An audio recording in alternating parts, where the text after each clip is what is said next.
Alright, so I've come out to the shooting spot today. I'm going to do a quick test on the point of impact shift from the suppressor on to the suppressor off. So when I'm out hunting, if I'm on the tops, I usually have the bipod on and the suppressor on. However, when I'm in the bush, just to limit the stuff getting caught, I usually have it off with the thread cap on. So we're going to actually test today how far the point of impact shifts when I take the suppressor off. Is it noticeable? How far is it, and what does that equate to at a slightly longer distance? We have the Tikka T3. She's pretty standard, just got a fluted bolt and a fluted barrel. All that does is just cut a bit of weight down.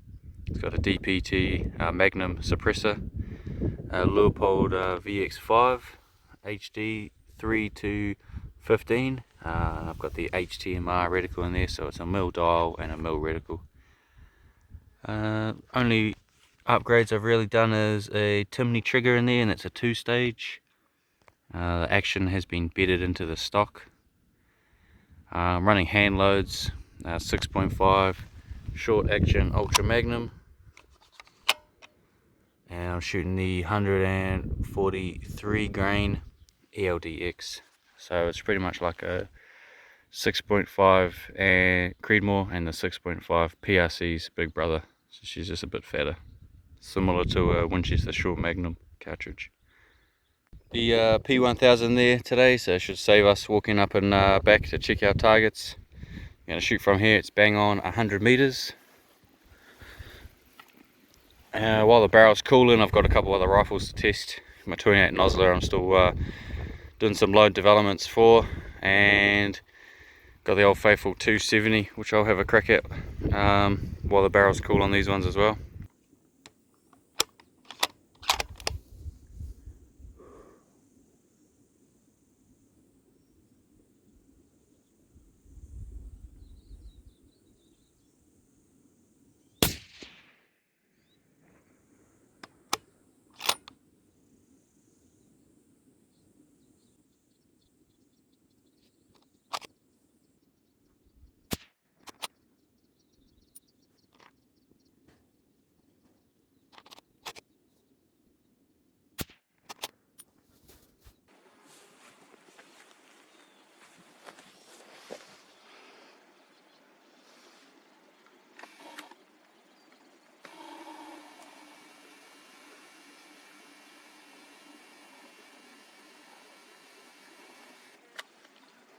So if I come out here and shoot, if I hand loading and I feel a round that just doesn't quite feel right, the bullet doesn't seat as smoothly as the rest of the cases, or the primer doesn't go in as firm, then I usually put those ones to the side and I'll do all my testing, barrel fouling, and general zeroing with them. And then when I go hunting or long range shooting, I'll use all the rounds that feel good through the loading process. Two of those cases had a couple of dents on the shoulder. I think they've had a couple of high pressure loads through them in the past, and it's possibly expanded the internal case capacity a bit, but the dent's a bit strange. Hence why I pulled the bolt out, have a quick check and make sure there's no actual bit of gunk or anything in the chamber. But the group's alright. Always am in bottom of the diamond, as you saw earlier.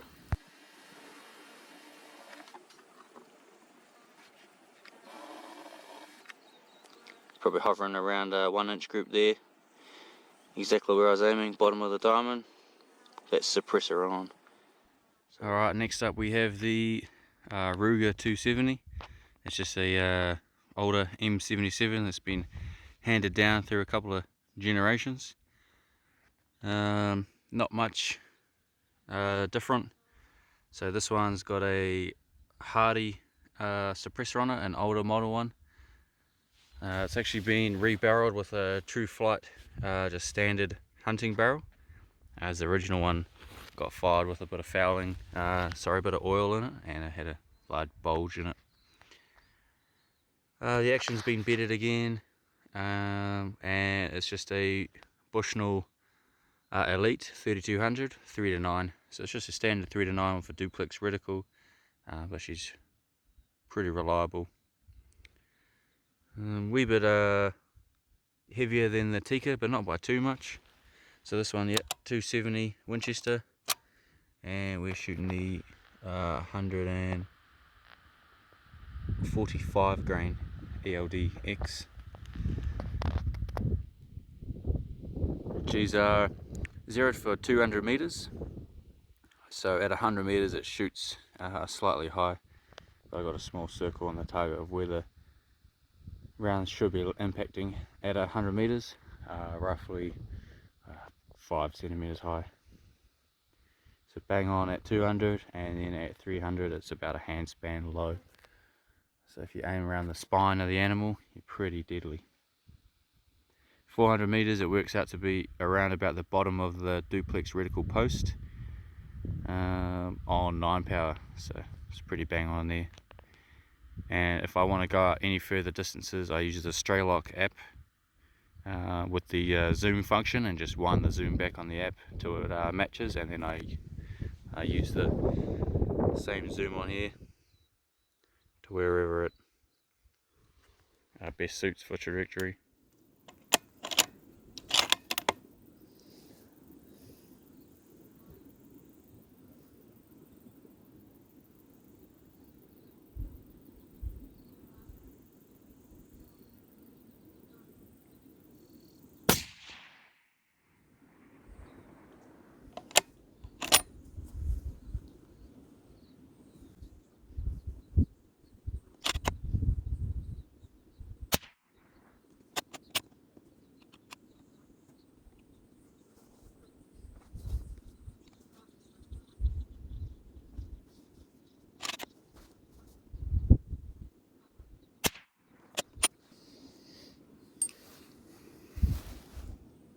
Alright, so now we're going back to the Tikka 6.5 SAUM, unsuppressed, just got the end cap on,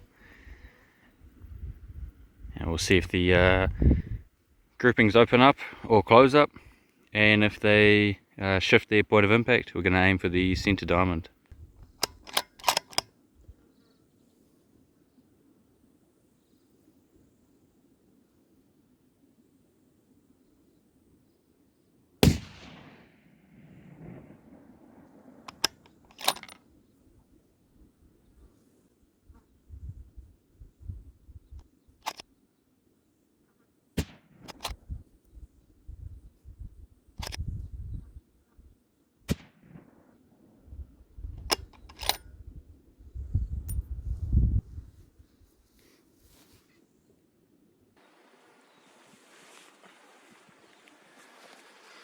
So it was the 6.5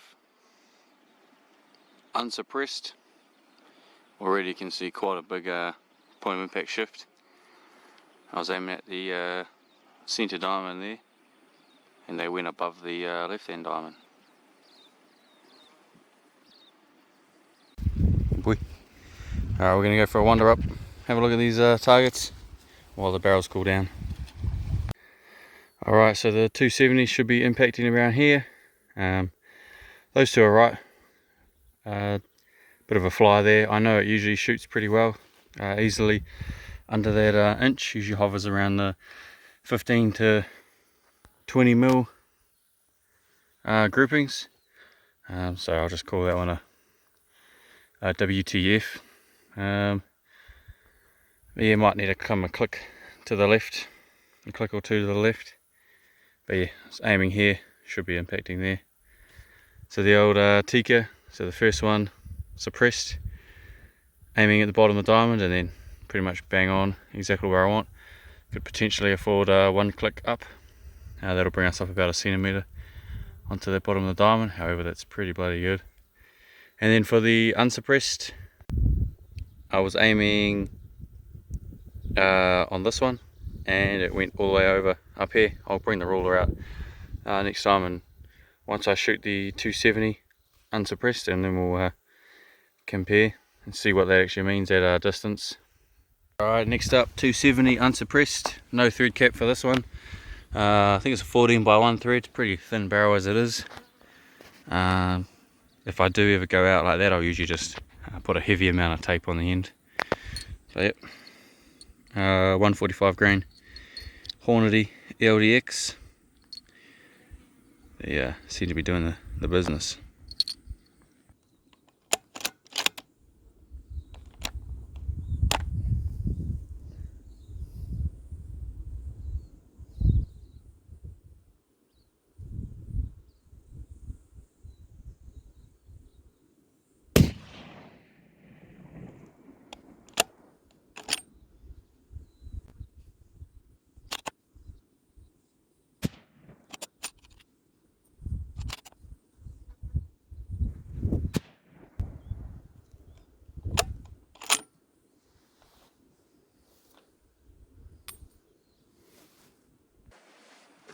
Definitely felt those ones.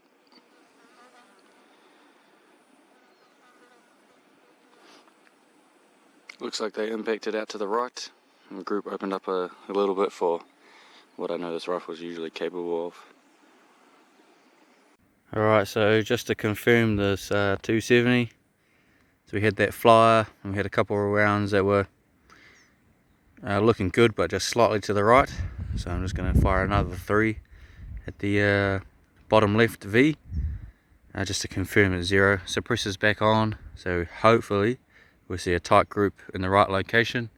If we get a nice tight group, then I'll just adjust it into the circle if it's out. So left it running a bit too long and didn't fully charge it before coming out and run out of battery.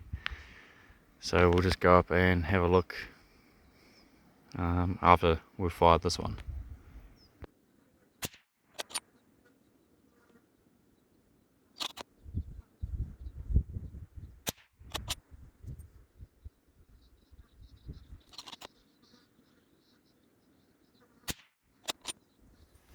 Alright, so the 270 suppressed, just hitting slightly right with our stray round. Unsuppressed, we're aiming at this one, should have been landing here, so a little bit of a shift right and down, and then I just did a bit of a check again with the suppressor back on, aiming at this one, and we're hitting there, so we're shooting a little bit higher right. Those ones felt, and obviously you can see there, shot a lot better than these other two groups.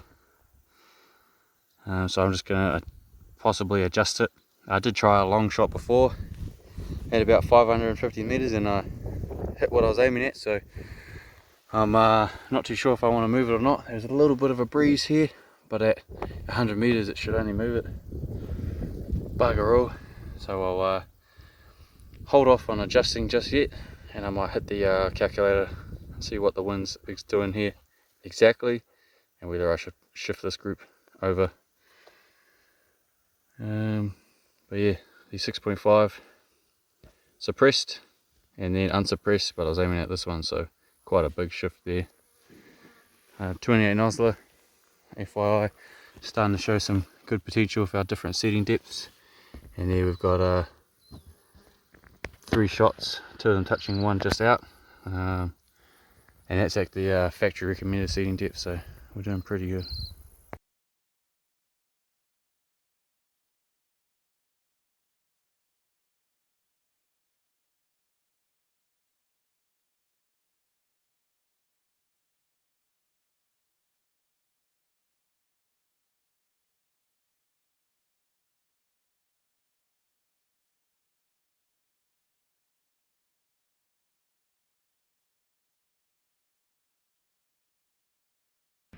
So here we have a Stray Lock app. One of the functions on it can you can put a target on it. In this case, I've chosen a fallow deer. And you can use the reticle function, and it tells you exactly what your drops and everything are. So this is with the suppressor on. The first one on the left is 100 meters. The center one's 200 meters, and the far right one is 300 meters. So obviously, with the suppressor, it's what I'm zeroed for. Bang on at 100, half a mil of dial for 200, and a whole mil dial for 300. If we move to no suppressor, and I've adjusted the points of impact in the app with the offset function. The rounds are impacting high right, so you can see that I have to aim low left on the animal at 100 on the left there, not by too much. It's probably still within that killing area if you were to aim for the crease or that front shoulder. 200 meters, I still need to, even with the dial of a half a mil or 0.6 mil dial, the rounds are still going high. So you'd almost shoot them over the top if I was putting the crosshair on the animal itself. If the animal was turned the other way too, that's not seen in this picture here, it's highly likely you could get a gut shot and wound the animal. And 300 meters with a 1 mil dial on the right there. You can see in order to get a clean hit, you'd have to aim pretty much at the bottom of its body, in line with where you'd almost be getting a gut shot. So just because your rounds are impacting high right. So yeah, a bit of a eye opener there for the 6.5. I probably wouldn't go past 100 meters with the suppressor off. So within the bush, not too bad. Out in the open or anywhere you've got the ability to chuck it on for that precise shot. If you wanted to take a headshot to save the meat or anything like that.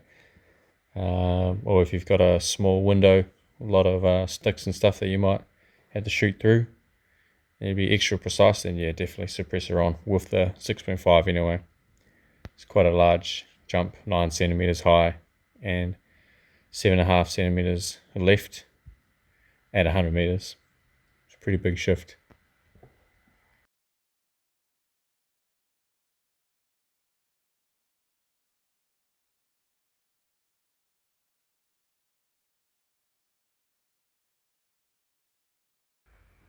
So now we're looking at the 270.